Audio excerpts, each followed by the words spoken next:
Hello, and welcome to the Essential Reads podcast. I'm Isaac, and my goal is to bring to you a bunch of classic English audiobooks in an easy, accessible way. Let's get started. Frankenstein by Mary Shelley. Chapter 12. I lay on my straw, but I could not sleep. I thought of the occurrences of the day. What chiefly struck me was the gentle manner of these people, and I longed to join them, but dared not. I remembered too well the treatment I had suffered the night before from the barbarous villagers, and resolved, whatever course of conduct I might hereafter think it right to pursue, that for the present I would remain quietly in my hovel, watching and endeavouring to discover the motives which influenced their actions. The cottagers arose the next morning before the sun.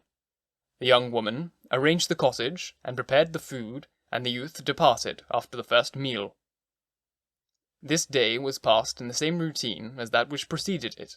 The young man was constantly employed out of doors, and the girl in various laborious occupations within. The old man, whom I soon perceived to be blind, employed his leisure hours on his instrument, or in contemplation. Nothing could exceed the love and respect which the younger cottagers exhibited toward their venerable companion.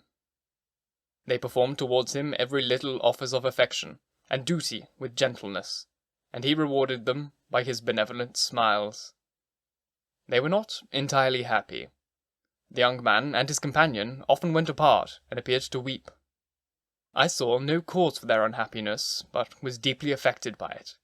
If such lovely creatures were miserable, it was less strange that I, an imperfect and solitary being, should be wretched. Yet why were these gentle beings unhappy? They possessed a delightful house, for such it was in my eyes, and every luxury. They had a fire to warm them when chill, and delicious viands when hungry. They were dressed in excellent clothes, and, still more, they enjoyed one another's company and speech, interchanging each day looks of affection and kindness. What did their tears imply? Did they really express pain? I was at first unable to solve these questions, but perpetual attention and time explained to me many appearances which were at first enigmatic. A considerable period elapsed before I discovered one of the causes of the uneasiness of this amiable family. It was poverty, and they suffered that evil in a very distressing degree. Their nourishment consisted entirely of the vegetables of the garden, and the milk of one cow, which gave very little during the winter, when its masters could scarcely procure food to support it. They often, I believe, suffered the pangs of hunger very poignantly, especially the two younger cottagers, for several times they placed food before the old man, when they reserved none for themselves.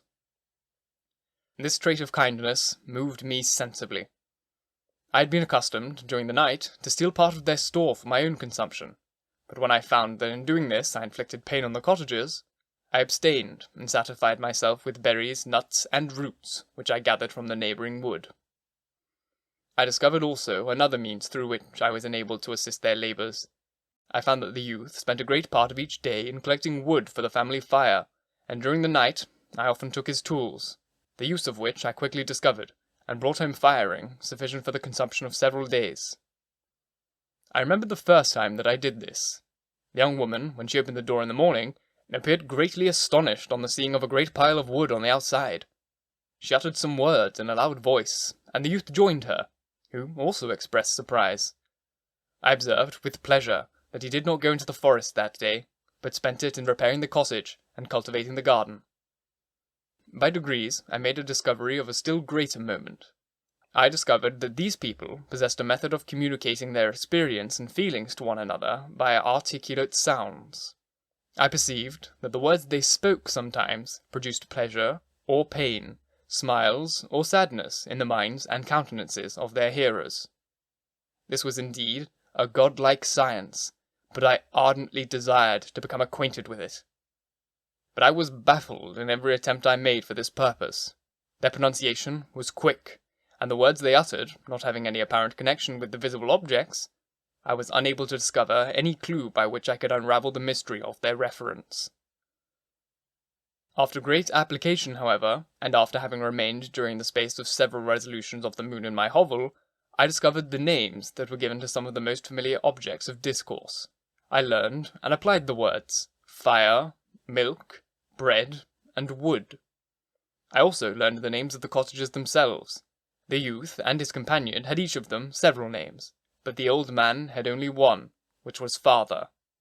The girl was called sister, or Agatha, and the youth Felix, brother or son. I cannot describe the delight I felt when I learnt the ideas appropriated to each of these sounds, and was able to pronounce them.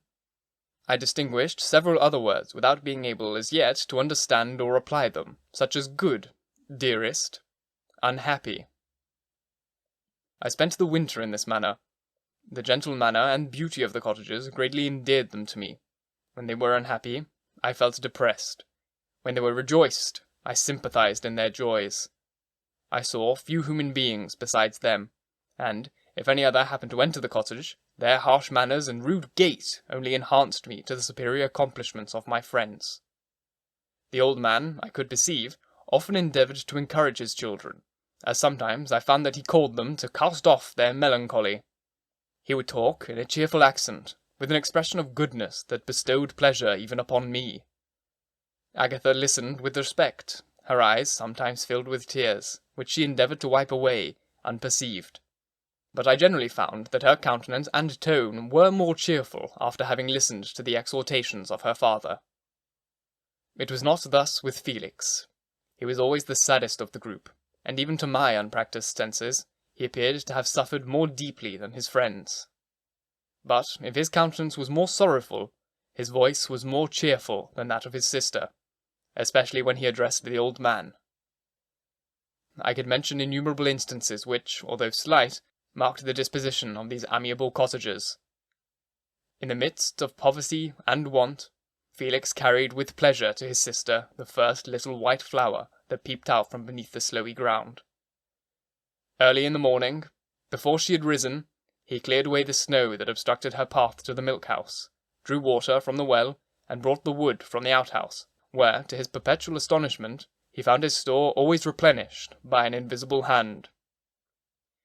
In the day, I believe, he worked sometimes for a neighbouring farmer, because he often went forth and did not return until dinner, yet brought no wood with him.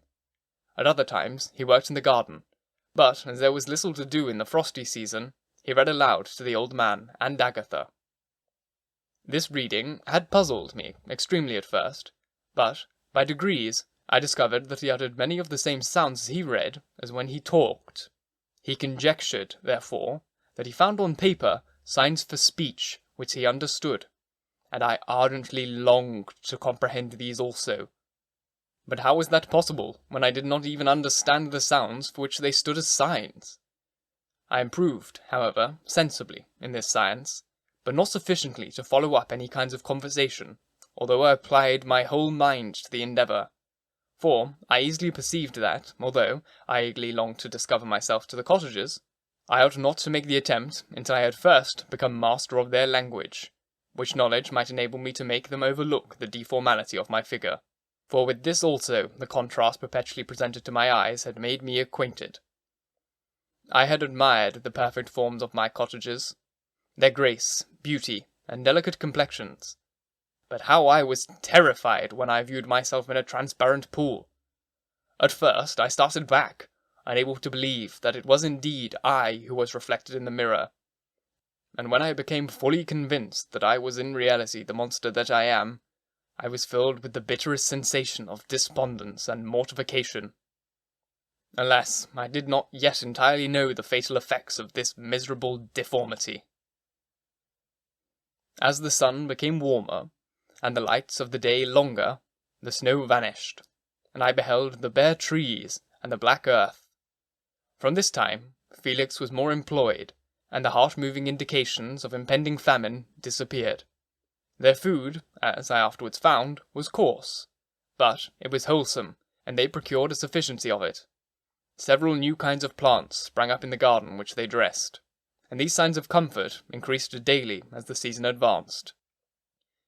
The old man, leaning on his son, walked each day at noon when it did not rain, as I found it was called when the heavens poured forth its waters.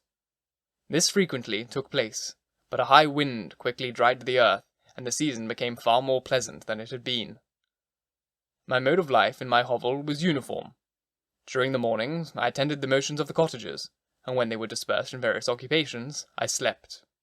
The remainder of the day was spent in observing my friends, for when they had retired to rest, if there was any moon, or the night was starlight, I went into the woods and collected my own food and fuel for the cottage.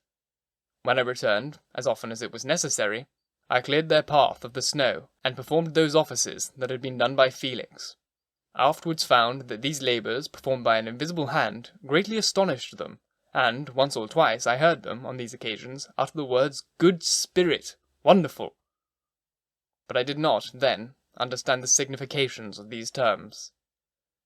My thoughts now became more active, and I longed to discover the motives and feelings of these lovely creatures.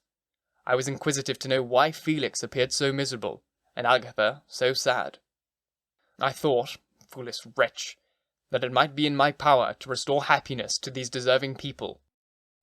When I slept, or was absent, the forms of the venerable blind father, the gentle Agatha, and the excellent Felix flitted before me. I looked upon them as superior beings who would be the arbiters of my future destiny. I formed, in my imagination, 1,000 pictures of presenting myself to them, and their reception of me.